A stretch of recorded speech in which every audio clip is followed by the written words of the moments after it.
Have you ever thought to yourself, Pride Month is June, you're out trans pride and gay pride and all that. Man, I sure wish Pride Month was a lot longer. One full month of the calendar filled with nothing but gay, trans, LGBTQPIA plus whatever pride is just not enough. Well, you'd be right in good company with the GNOME Foundation.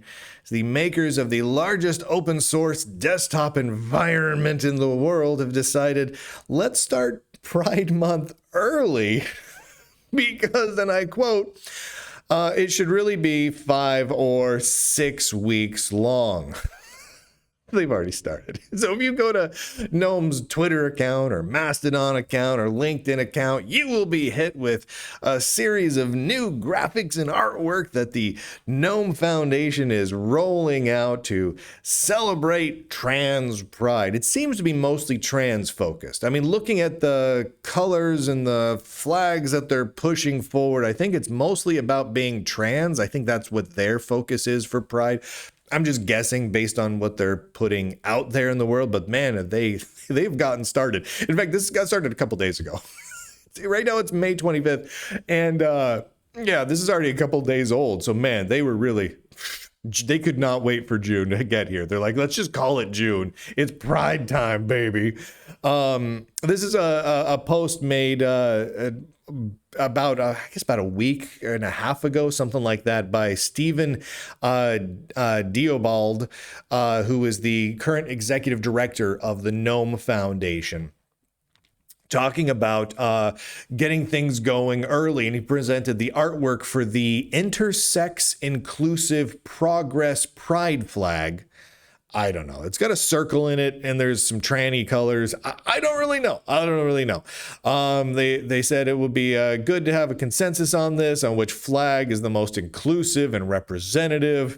Quick question: does anyone in the community have reservations about celebrating Pride Month early? We can make the announcement on June 1st, but I was wondering about getting the graphics out sooner than that. We can just make June 5 or 6 weeks long. You know, let's just get going. And oh yeah, they love that. They're on board with that. What's amazing here, this is amazing to me, is the GNOME Foundation is out of money. They are flat broke. The executive director actually came out and said just a couple of days ago that they have basically no money to do anything. They're broke, which is what the Lunduke Journal has been reporting for a year, 2 years, 3 years, something like that. Do you remember when the GNOME Foundation was already facing financial uncertainty? So they hired as their executive director a shaman, not a real shaman, not someone who was practicing shamanism, but a lady living in California who wanted to get into the business of selling flavored waters from her kitchen on YouTube and training people on how to make spiritual shaman water. And she gave herself the title of shaman. And that was literally her job before she became the executive director of the GNOME Foundation, and then proceeded to promptly run the foundation even further into the ground. I don't know if any of you guys remember that, but it was phenomenal. And they hit a point very quickly where they they had to hit the buffers, is what they called it. They were so quickly running out of money that they had to do some layoffs at the GNOME Foundation. They had to stop new spending, and they were losing money just hand over fist. They were spending way more than they were bringing in, and they were heading into the negative real fast.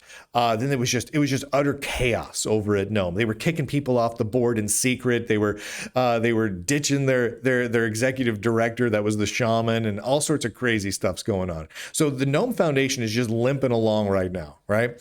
And they're actively out there,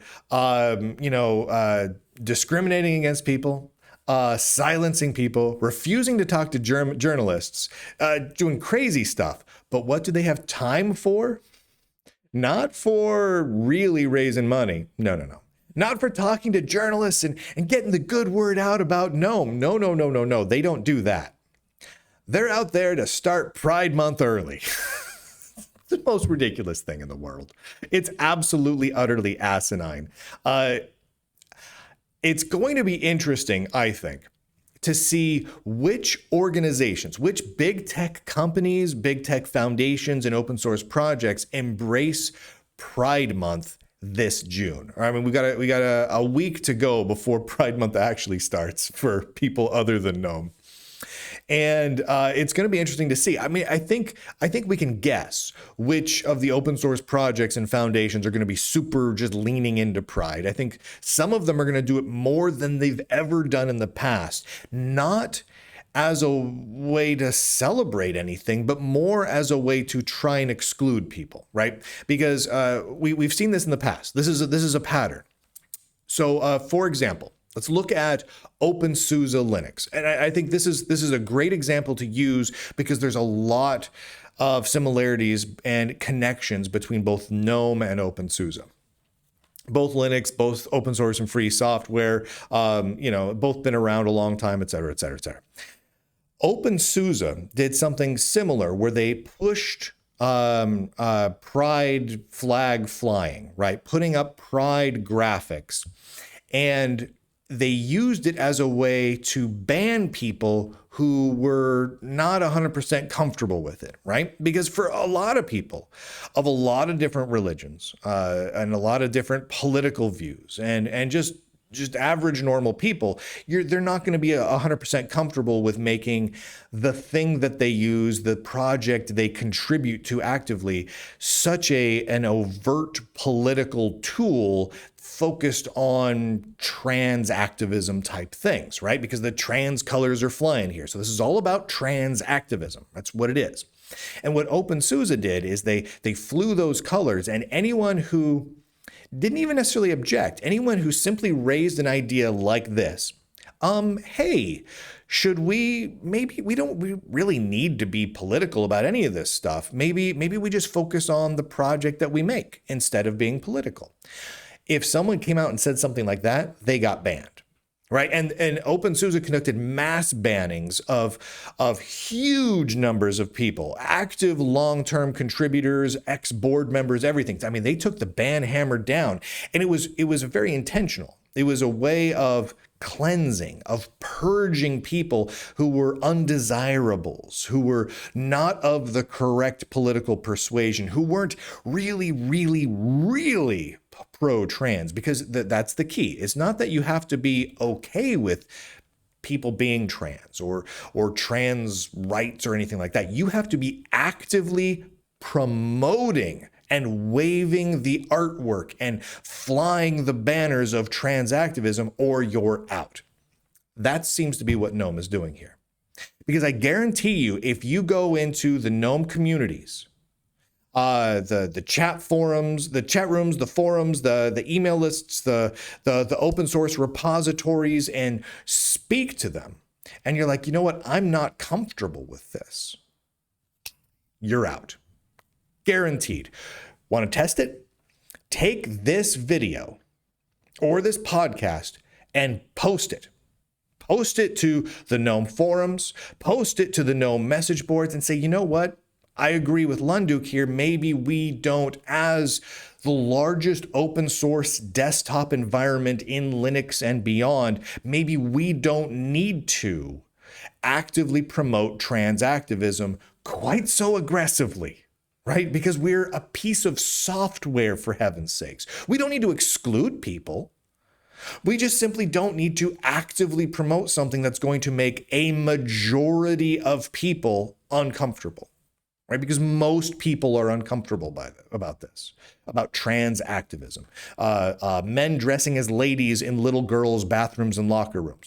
The majority of human beings are opposed to that, right? But these flags, that's what that means. These flags mean I support big, giant, hairy dudes in dresses going into locker rooms and bathrooms with little girls. That's what the flag means. And if, at least as far as I can tell, that seems to be what they're promoting. If I'm wrong, they can engage with me in an actual thoughtful way. They won't. The GNOME Foundation absolutely will not. I've tried to engage with them many times. They simply do not. They exclude people, they attack people, but they do not engage with critical journalists. They don't do that. But if you take this video and post it over to their forums or their source control and say, and file a bug and say, hey, you know what, this is a bug. Go to the GNOME Matrix channels where they deal with their engagement and marketing and whatnot and be like, you know what, this is a good point here. Maybe we should focus on GNOME. We should focus on the fact that we are bankrupt. We should focus on the fact that we're bankrupt, yet we have an executive director that is out there attacking journalists that could be promoting us. Little secret. If you look, I've been covering the Linux world for about 20 years now. If you go back in time and you look at the sheer volume of articles, podcasts, videos, and the like that I've put out there about GNOME, including ones where I stand on the mountaintop and declare that specific releases of GNOMEs are just about perfect, are amazing, and recommended them wholeheartedly. It is off the charts. It's a huge mountain of advocacy on behalf of GNOME. The fact that I'm currently critical of them is not a representation of my long-term views on GNOME. It is a representation of what the current leadership and community of GNOME are doing to actively destroy GNOME. I'm covering it. I'm covering them destroying GNOME seemingly on purpose in real time. I am helping GNOME. They are hurting GNOME. The flying these trans flags early and making a big deal about it is insane. It's a bad, boneheaded move that is going to ostracize more people than it brings in. You don't have to say, oh, trans people are not welcome here in order to have, in order to be inclusive, right? You can say flat out, everyone's welcome, period. And just say, hey, whoever you are, I don't care. Let's make really rad software. Great free and open source software. You can just say that. It doesn't have to be specifically, let's advocate for trans activism. Let's push for big hairy men in dresses in little girls' restrooms. We don't have to push for that as a software project. You don't have to do that. That's a choice you're making when you're bankrupt. And you have very, very precious little time to solve your problems. This is what you spend your time on. You squander it by alienating people and obviously setting people up to get banned. Because I guarantee you, you post this video, this podcast, wherever you get this, a link to it, and say, Lunduke's making a good point here. I'm concerned about this. You're going to get attacked. You're likely going to get banned for life from the GNOME project, simply for taking that obvious, common sense, well-represented stand of maybe we should just focus on making software, which is about as centrist and middle of the road and simple and non-hateful approach as you can get. Because this is not about hate. This is not about being anti anyone. This is simply about making good decisions for your software project. And the GNOME Foundation really doesn't want to do that. So there you go. Well, it's going to be interesting to see what the other open source projects do over the coming weeks as well. Go to Lunduke.com if you want to support the work that I do, because I don't take any money from big tech companies or foundations or even little tech companies. I am funded entirely from subscriptions from people like you. Subscriptions and donations, that's how I make this work. Go to Lunduke.com. There's a lot of options there. Substack and Patreon and locals, and you can do Bitcoin donations. You can use Itch. A lot of people sell like video games on Itch. I actually sell a yearly pass for downloading MP4 files. So like if there's a link on Lunduke.com that says MP4 downloads 2025. You click on that link and you go to this page on Itch. And you can buy a 2025 pass. And as new shows come out, a DRM free MP4 file for every single show gets posted there. Every single one gets posted there. Here, I'll click on it. I'll show you here right near what this looks like.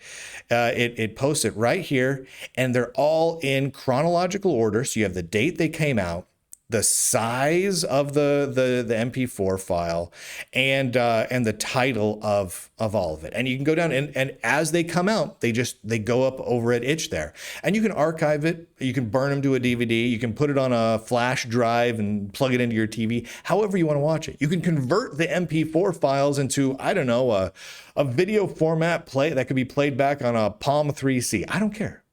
That's the thing. I want to provide you with the options to go out there and watch the shows however you want to do it. So Lunduke.com, lots and lots of options. Thank you to all of the subscribers and supporters who have made this possible over the last many years. You are making it possible to cover so many of these topics that nobody else in the tech world or tech industry will cover. So thank you. Thank you for making that doable. We couldn't do this without you. And with that, ladies and gentlemen, boys, also girls, nerds and nerdettes across the inner tubes, I do declare end broadcast.